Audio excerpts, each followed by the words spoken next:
তুমি কি কখনো খেয়াল করেছো, হঠাৎ করেই তোমার ঘরে অনেক পিঁপড়া দেখা যায়। কখনো খাবারের আশেপাশে, কখনো খালি দেয়ালের কোণে, আবার কখনো একেবারে তোমার বিছানার কাছাকাছি। আমরা অনেক সময় বিরক্ত হয়ে বলি, এত পিঁপড়া কেন?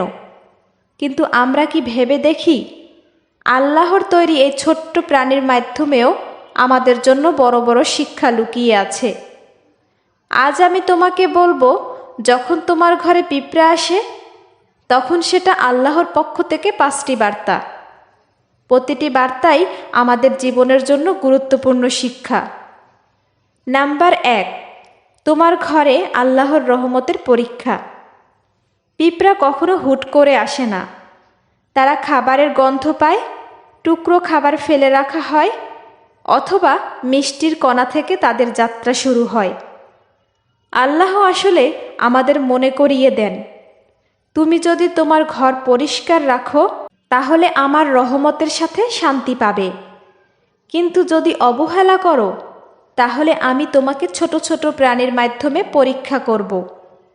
ভাবো তো, আমরা অনেক সময় বড় বড় সমস্যার জন্য আল্লাহর কাছে দোয়া করি, অথচ আল্লাহ আগে আমাদের ছোট ছোট বিষয় পরীক্ষা করেন।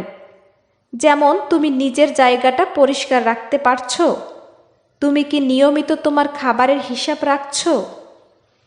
পিঁপড়া আসা মানে আল্লাহ তোমাকে স্মরণ করিয়ে দিচ্ছেন, দুনিয়ার সব কিছুই শৃঙ্খলার মধ্যে রাখতে হবে। একটা ছোট্ট টুকরো রুটিও যদি মেঝেতে পড়ে থাকে, আল্লাহ সেখান থেকে সেনা পাঠান পিঁপড়াদের দল। এই শিক্ষা শুধু পরিষ্কার পরিচ্ছন্নতার নয়, বরং আমাদের জীবনের প্রতিটি ক্ষেত্রে শৃঙ্খলা আনার বার্তা। নাম্বার 2, সাবরের শিক্ষা। পিঁপড়া কখনো হাল ছাড়ে না। তুমি একবার মুছে ফেললে তারা আবার আসে।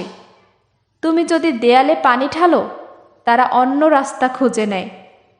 এটা আল্লাহর বার্তা, হে বান্দা, তুমি কি জীবনে একবার কষ্ট পেলে হাল ছেড়ে দেবে, নাকি পিঁপড়ার মতো নতুন পথ খুঁজে নেবে?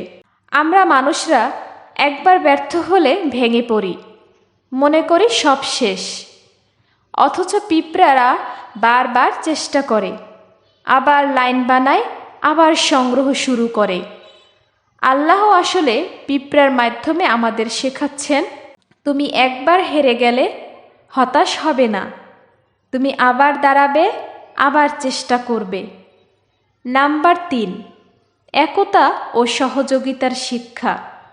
পিঁপড়া কখনো একা চলে না, তারা দল বেঁধে চলে। একজন যদি খাবার খুঁজে পায়, পুরো দলকে খবর দেয়। আল্লাহ আমাদের দেখাচ্ছেন, মুসলিম উম্মাহ কখনো একা নয়, একতাই শক্তি। ভাবো তো, একটা ছোট্ট পিঁপড়া যদি একা থাকে, সে কিছুই করতে পারবে না। কিন্তু যখন তারা একসাথে কাজ করে, তখন বিশাল কিছু বহন করতে পারে। ঠিক তেমনি মুসলমানরা যদি একা একা থাকে, তারা দুর্বল হয়ে যাবে। কিন্তু যদি কাঁধে কাঁধ মিলিয়ে দাঁড়ায়, আল্লাহর দ্বীনের কাজ করে, তখন তারা অদম্য হয়ে উঠবে। নাম্বার 4, রিজিক নিয়ে তাওয়াক্কুল। পিঁপড়ারা কখনো ক্ষুধায় মরে না, তারা সব সময় সংগ্রহ করে। আল্লাহ তাদের রিজিক পৌঁছে দেন। আল্লাহ বলেছেন, তোমার রিজিক আমি লিখে রেখেছি, তোমাকে শুধু চেষ্টা করতে হবে। আমরা অনেক সময় রিজিক নিয়ে দুশ্চিন্তায় ভুগি, ভাবি আগামীকাল কি খাবো, কিভাবে চলবো। অথচ আল্লাহ পিঁপড়ার মতো ক্ষুদ্র প্রাণীকেও রিজিক দেন। তাহলে আল্লাহ কি তোমাকে ভুলে যাবেন? না, কখনোই না। তুমি শুধু চেষ্টা করো, হালাল উপায়ে খোঁজ করো, আর আল্লাহর উপর ভরসা রাখো। নাম্বার 5, দুনিয়ার ক্ষুদ্রতা ও বিনয়। পিঁপড়া এত ছোট্ট প্রাণী, তবুও সে আল্লাহর সৃষ্টি। সে আমাদের মনে করিয়ে দেয়, হে মানুষ, তুমি এত অহংকার করো কেন? আল্লাহ বলেন, তুমি তো মাটি থেকে এসেছো, আবার মাটিতেই ফিরে যাবে। পিঁপড়াকে আমরা অনেক সময় গুরুত্ব দেই না, পায়ে চাপা দেই, কিন্তু আল্লাহ তার মাধ্যমেই আমাদের শিক্ষা দেন।